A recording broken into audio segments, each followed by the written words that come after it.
Caríssimos, caríssimos, René de Paula Júnior falando. A grande pauta desse vídeo curto de hoje é como detectar impostores. E aí eu vou compartilhar com vocês uma história pessoal. Eu estava viajando uma vez, espero que dê para ver. E aí, tá vendo aí? Era uma lojinha na Turquia, isso tinha em todo lugar, uma coisa de louco, cujo nome da loja era Genuine Fake Watches, tinha até placa para tudo quanto é lado e tal.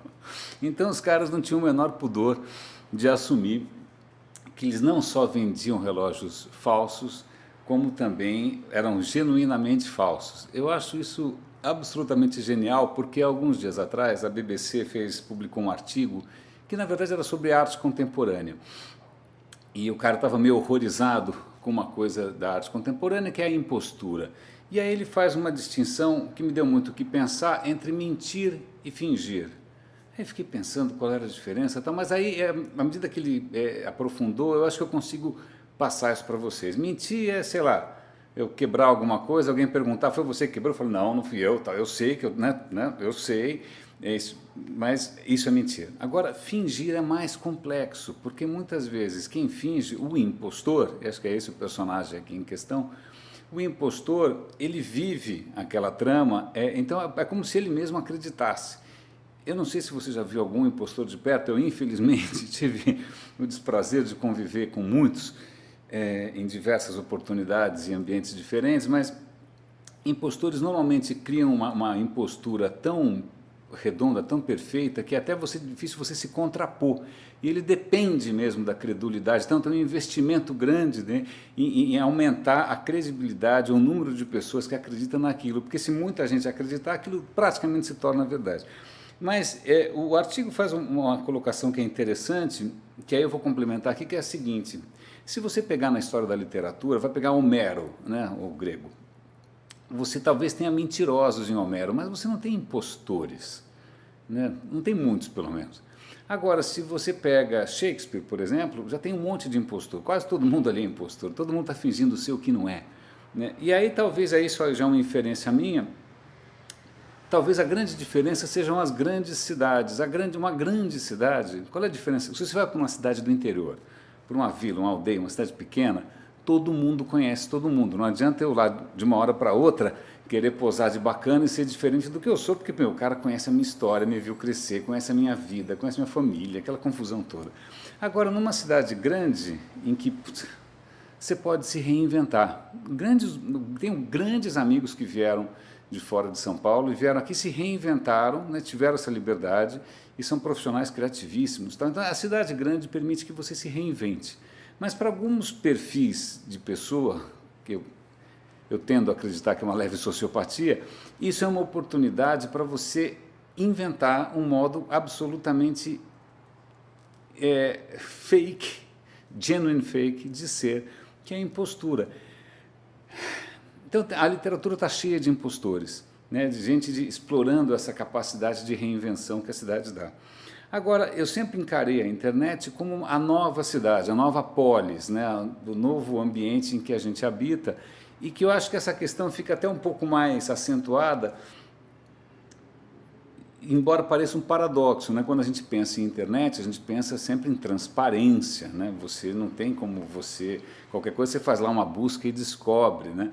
Mas, curiosamente, eu não sei se tem algum mergulhador por aí, mas o cara sabe que mesmo no mar mais transparente, se você, como é que chama? Se você bater lá sua nadadeira perto do fundo, a areia sobe e você não enxerga mais nada, né? Então, eu acho que tudo que a gente falava do digital, da transparência, na hora das grandes plataformas, né, eu acho que a questão de transparência se turva. Então, a gente vive uma coisa muito turva, porque tem muita gente batendo o pé e muita gente fazendo tumulto. Então, duas questões aqui. A primeira questão é, na velocidade que a gente está hoje, né, consumindo informação, e consumindo de uma informação de uma maneira voraz, de uma maneira um pouco leviana, de uma maneira um pouco descompromissada, ninguém tem saco, ninguém tem tempo para validar, para pesquisar, para procurar. O cara bateu o olho, se aquilo for relativamente convincente, está ok. Esse é o primeiro ponto, a velocidade que, de uma certa maneira, desestimula a validação. A segunda coisa é que talvez por conta, isso eu não sei exatamente porquê, vocês me ajudam, tem um certo descrédito com relação ao que seriam fontes um pouco mais convencionais ou metodologias um pouco mais convencionais de informação, porque está tudo manipulado, tem uma certa percepção de manipulação. E aí, diante dessa desconfiança, as pessoas então recorrem ao quê? Ao gut feeling, né?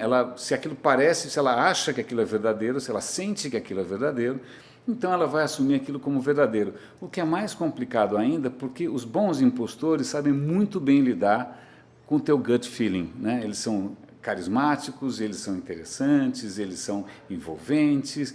Então, na hora em que você está confiando justamente na sua intuição, você pode ser hackeado por esses hackers, né, do seu sistema cognitivo. A terceira questão, que é já talvez um pouco mais perversa, é o fato de, eu acho que poucas figuras exploram tão bem, né, essa nova era, como justamente quem está querendo fazer com que essa nossa busca, essa nossa vontade do autêntico seja saciada com coisas que parecem autênticas, né? Então você tem branded content, native advertising, é um monte de estratégias por aí para parecer que é super autêntico, que é super de verdade, que o tomate vem do pezinho do Vesúvio, ou vem da fazenda da Hellmann's, ou que o sorvete de Leto vem não sei da onde, do vovô e tal.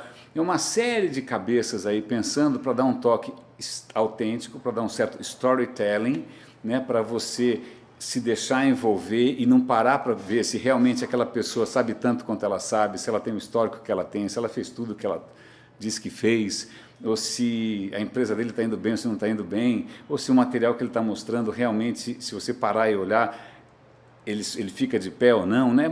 Impostor é mais ou menos como bicicleta, né?